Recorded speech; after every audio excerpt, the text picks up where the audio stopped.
Steve Smith. Oh, that's full. Has he got that? It's been given. Did he hit it? Is it missing leg? Is it? Slip to the corner. Oh, he's bowled him. What a ripper that is from Anderson. Outswing. From being the first fast bowler to take 600 or more test wickets and being the 7th best test bowler in the world, according to the ICC Men's Player Rankings, James Anderson has shown all there is to show in cricket. Even though he was from England, where football is king, Anderson had an unusual and incredible passion for the sport. His unique love for the game was so contagious that it inspired many others to fall in love with it too. Now, Bowled him! What a beauty! Repeat performance from Anderson. Even the off stumps. he was one of the very few fast bowlers to still play the sport in his 40s. But just how good was James Anderson in his prime, actually? Born in July 1982 in Burnley, England, James Anderson had his eyes out for cricket from a very young age. In England, although diversified in sport, football was the real deal. So Anderson's affinity for cricket from a young age was not just unique, it was exciting. He was a pupil at St. Mary's and St. Theodore's RC High School in Burnley and started playing cricket at Burnley Cricket Club from a young age. Oh, doesn't matter. Does not matter. You do not need the umpire when the stumps are cut. At weekends and during the school holidays, he was scorer for the club's second designation, of which his father, Michael, was the captain. Anderson was very passionate about cricket. He wanted to be one of the best to ever play for his country, England. Third slip. Bairstow. One had sneaked through previously. Route tightened. And he was going to do all it took to achieve that dream.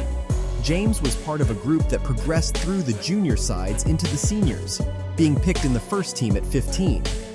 Although James was athletic, nobody really believed that he would go on to break records. He was even overlooked by Lancashire because they thought there was nothing spectacular with him. But each time he would come back after every game, he would play better. At age 16, Anderson got legends talking about him. He got Roger Harper, the great former West Indies player, and a league legend, out first ball. And then, in the following week, he bounced out Martin van Jaarsveld, who would go on to play Test cricket for South Africa. He also worked in Burnley's ticket office on a part-time basis when he was younger. Soon after he attracted the attention of legends, Lancashire took a second look. They brought him for an indoor exercise and the coach was taken aback by his pace and his late swing. And a few weeks later, the potential superstar played for them. At 17, his growth spurred. He improved drastically from being a young medium-pace bowler to someone who was swinging it like he did, which was phenomenal. Oh, bowled him. The end is nigh. He's having a ball, Jimmy Anderson, around the wicket to the left-hander. Anderson was very introverted and somewhat shy, but his development was fast. Although the coach still did not see a legend, he knew Anderson would graze the walls of the professional league. Anderson broke into the Lancashire first team in the early 2000s. He made his competitive debut for the Lancashire Cricket Board in a list, a one-day match against Suffolk in the 2000 NatWest Trophy, where he claimed the wicket of Russell Catley as his first competitive wicket. However, he still had a lot to learn. In the early days, he relied on that pace and his natural ability to take the ball away from the right-hander, but that could only get you far.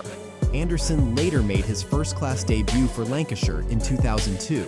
He played 13 matches and took 50 wickets at an average of 22.28, including 3 5-wicket hauls. He took his debut first-class wicket in May 2002, dismissing Ian Ward. He was awarded the NBC Dennis Compton Award for Lancashire's most promising young county player in the 2002 season, but he was still not getting some things right. According to Anderson's captain at that time, he was very aggressive, even in training. However, his team realized something about him quickly. He could take wickets on flat pitches. In their game against Somerset in Blackpool on a very flat wicket, Anderson shocked everyone when he took 6 wickets in the first innings and 9 in the match. They knew he would be handy anywhere. Rots. And that is that. What a sight at the 5-wicket haul for James Anderson. He also had the ability to move the ball laterally through the air, only to be compared with cricketing legends like Wasim Akram and Waqar Younis. When Anderson was selected for the England one-day squad, he had played only 5 List A matches, taking 23 wickets at an average of 26.75.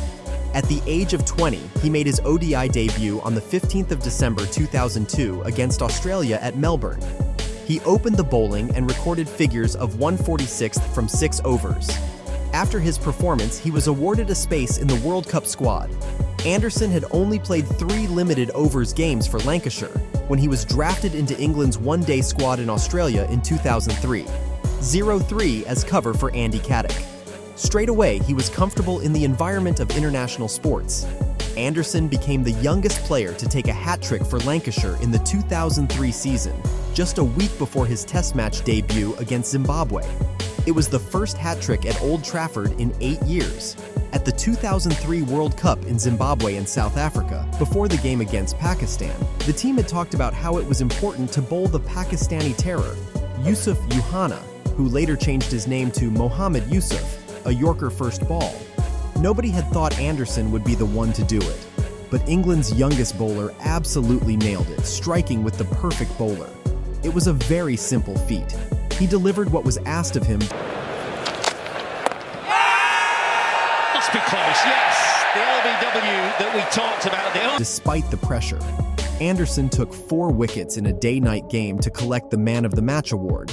In what proved to be England's last match of the tournament, he conceded 12 runs off the penultimate over against eventual world champions Australia, and England lost a closely fought contest. In the summer of 2003, he made his first Test cricket appearance against Zimbabwe at Lord's and took 5 wickets in an innings on debut. He was only the 44th Englishman to do so. Anderson also had his Test against Zimbabwe and South Africa. His hat-trick against Pakistan, the first by an English bowler in an ODI, claimed the wickets of Abdul Razak, Shoaib Akhtar, and Mohammad Sami. The Test series against South Africa did nothing to help Anderson's reputation. Although he finished the 5-match series with 15 wickets at an average of 39.86, he was punished by South African captain Graham Smith, who took 157 runs at a strike rate of 90.23 off the Englishman bowling in the series and only being dismissed once. In August, despite a mixed series against South Africa, Anderson was named Young Cricketer of the Year. Oh, that's out. That's got to be out. Finally, the length is right. Kawaja. He became the first player to be unanimously voted for the award. In September, Anderson was awarded a central contract with the ECB. Through all these, Anderson had a bowling practice that was quite strange and mind-blowing. At the moment of delivery, he has his head down, eyes closed, and does not look where he is bowling. For several months, the England coaching staff tried to get him to stop, but they couldn't.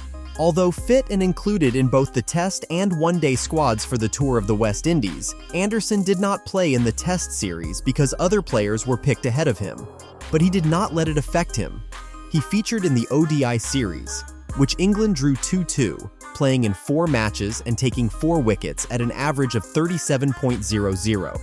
After the ODI series against the West Indies, Anderson had 50 wickets from 31 ODIs at an average of 23.78. Anderson retained his place in the Test squad, and his next big break came when an injury to Simon Jones forced the Welshman out of the last 3 Tests of the 2004 summer season. The in-swinger time. That's a good catch. Whoa, James Anderson has won a battle there. Series against the West Indies. That would have been a breakthrough if his bowls were used frequently, but that was not the case. Anderson had lost his form and probably his confidence. But the young Englishman kept pushing. He worked twice as hard as our other cricketers to get back in form. In his domestic league, Anderson was doing his best. In a match against Worcestershire in May 2004, Anderson recorded his maiden first-class 10-wicket haul. Traveling as a barely used reserve on the Winter South Africa tour while seemingly struggling for form, Anderson was given another shot at redemption after Simon Jones was dropped for the 3rd Test after a poor performance in the 2nd. Again, everyone thought that would be his breakthrough, but he performed worse than Simon Jones, collecting figures of 2 117ths and 0.30 seconds in his 2 innings. In that light, he continued league cricket with Lancashire, and he was decent. 2005 was Anderson's first full season for Lancashire. Well, there's another. Jimmy Anderson, great joy. He was propelled into the England side soon after his Lancashire debut and had returned to rediscover his form after winter tours with England, where he had spent most of his time on the sidelines. When given a chance for England, he often experienced complications with bowling due to a lack of match practice. He finished the season with 60 first-class wickets at an average of 30.21 and 27 one-day wickets at an average of 22.00. He was recalled to the England squad for the last match of the 2005 Ashes series after taking 60 wickets for Lancashire in 2005, once again as a replacement for the injured Jones. But all-rounder Paul Collingwood was selected for the team. Anderson was selected in the Test squad for the tour of Pakistan, but spinner Sean Udall was chosen to fill the bowler's spot left empty by the still injured Simon Jones. When Ashley Giles had to miss the third test due to injury, young Durham debutant seamer Liam Plunkett was chosen ahead of Anderson, and Anderson did not play a single test on the tour. Despite the recurring disappointment, Anderson was focused on finding his form. In 2006, Anderson was selected for England's tour of the West Indies as an injury reinforcement. After an unconvincing display by Liam Plunkett in the second test in Mohali, Anderson was recalled for the final match of the series.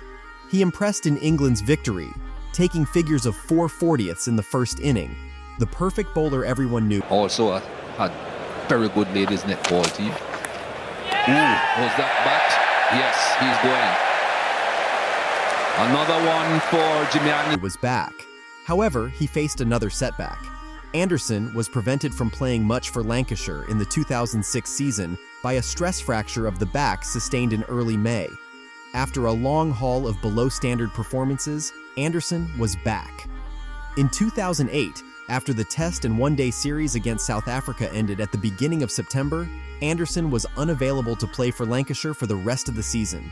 He finished the season with 20 first-class wickets at 7.75 for Lancashire. But something was lacking. The Englishman was not consistent, and he knew it.